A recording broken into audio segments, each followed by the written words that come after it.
तो आज मैं आया हूँ राकेश सर के खेत में। यहाँ पे खीरा लगा हुआ है और तरबूज लगा हुआ है, जो कि 3 एकड़ में यहाँ पे पूरा खेती हो रहा है। तो आज मैं आपको तरबूज के बारे में पूरा बताऊंगा कि सर बताएंगे कि इसमें ये शुरू से लेके स्टार्टिंग से कौन सा बीज लगाए हैं और इसमें क्या क्या यूज़ कर रहे हैं, जिससे ये पौधा बहुत हरा भरा आपको दिखाई दे रहा होगा। तो सर आपने इसमें कौन सा पौधा लगाया है तरबूज का? सागर किंग प्लस लगा हुआ है। तो ये आपका ग्राफ्टेड है कि बिना ग्राफ्टेड है? ग्राफ्टेड पौधा लगा हुआ है। अच्छा, ये कितना में आप खरीद के लाए थे जैसे इसके पौधे को? ये जो है नर्सरी से खरीदा था, 11 रुपये पर पौधा। इसमें 1 एकड़ में 3500 पौधा में लगाया था जी। तो जैसे आप इसमें ये ड्रिप सिस्टम से आप खेती कर रहे हैं, जी। तो आपको 1 एकड़ में लगभग ड्रिप सिस्टम लगाने में क्या खर्चा आया है? ड्रिप सिस्टम में आपका कंपनी के ऊपर भी डिपेंड करता है किस क्वालिटी का लगाते हैं। हाँ। बहुत हाई, बहुत एक अप्रोक्स माने जैसे कोई किसान लगाना चाह रहा हो तो मीडियम अभी लगाएंगे तो लगभग 30 से 35 हज़ार 1 एकड़ में आपका 1 एकड़ में खर्चा आएगा। और आपका जो लेटरल पाइप आता है वो मल्चिंग करके आपका लग जाएगा। तो सर जैसे मैं आपका ये मिट्टी देख रहा हूँ कि बालू मिट्टी है और एक काला मिट्टी रहता है, तो आपको इन दोनों मिट्टी में क्या आपको फ़र्क देखने को मिल रहा है? क्योंकि आप ड्रिप लगाए हैं तो इसमें आपको क्या आसानी सुविधा मिल रहा है और क्या आपको प्रॉब्लम फेस करना पड़ रहा है बालू मिट्टी के कारण? इसमें सबसे बड़ी सुविधा तो ये है कि हमारे जो तरबूज की खेती है, खीरा की खेती के लिए बलुई मिट्टी अच्छी होती है। हाँ। लेकिन इसमें प्रॉब्लम की बात करें तो प्रॉब्लम ये है कि इसमें हमको पानी जो है ज़्यादा देना पड़ता है। ये बार बार ड्राई हो जाता होगा। जल्दी ड्राई हो जाती है बालू। हाँ। पानी इसमें बलुई मिट्टी में जी जी। और आपका काली मिट्टी में उसमें थोड़ा सा नमी ज़्यादा दिन तक रहता है। ये इसमें थोड़ा सा डिफरेंस मुझे नज़र आता है। तो सर आप खरबूज की खेती में क्या क्या बेसल डोज का प्रयोग किए थे? बेसल की बात करें तो बेसल सबसे जो महत्वपूर्ण खाद है हमारा गोबर खाद ही है, जो ऑर्गेनिक है। गोबर खाद मैंने डाला था और उसके बाद में मैं बालाजी बीज भंडार पटना से देख रहे होंगे ट्राइकोडर्मा, ये जो है गोबर खाद में मिक्स करके डाला हुआ था मैं।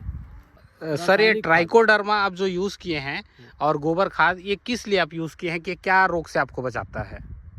तो बिल्ट होने की संभावना रहती है, लेकिन जब इसको हम डाल देते हैं तो बिल्ट से बचाती है, बिल्ट रोग होने नहीं देती। ट्राइकोडर्मा को आप गोबर के साथ मिलाते हैं गोबर तब? खाद मिक्स करके, पाउडर को मिक्स करके हम उसको। और वो मिट्टी की भी उर्वरक क्षमता को बढ़ाने की क्षमता रखती है क्या?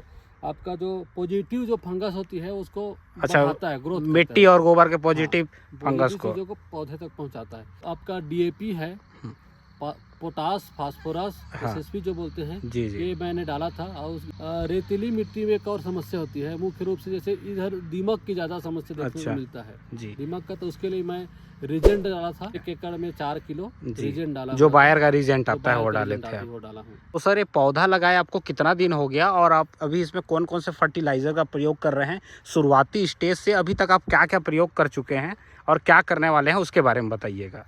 टीपी किए हुए पौधा को लगभग 40 दिन हो गया है। खाद की बात करूं तो अभी 0.34 डला है इसमें जी। इसके बाद में डलना है 1-2 दिन में आपका 13-0-45 डलेगा। कैल्शियम नाइट्रेट और बोरॉन का इसमें ड्रिप से डालना है इसको जी।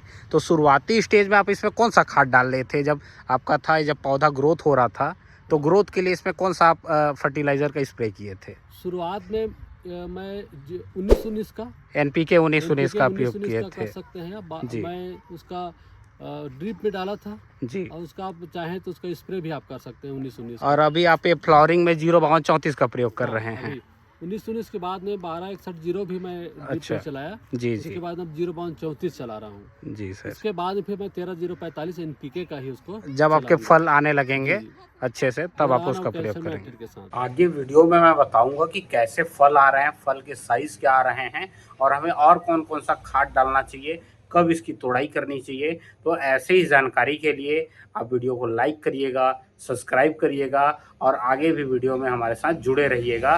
तो मैं आपको दिखाऊंगा कि हमको कितना खर्च हुआ और कितना हमको प्रॉफिट हो रहा है।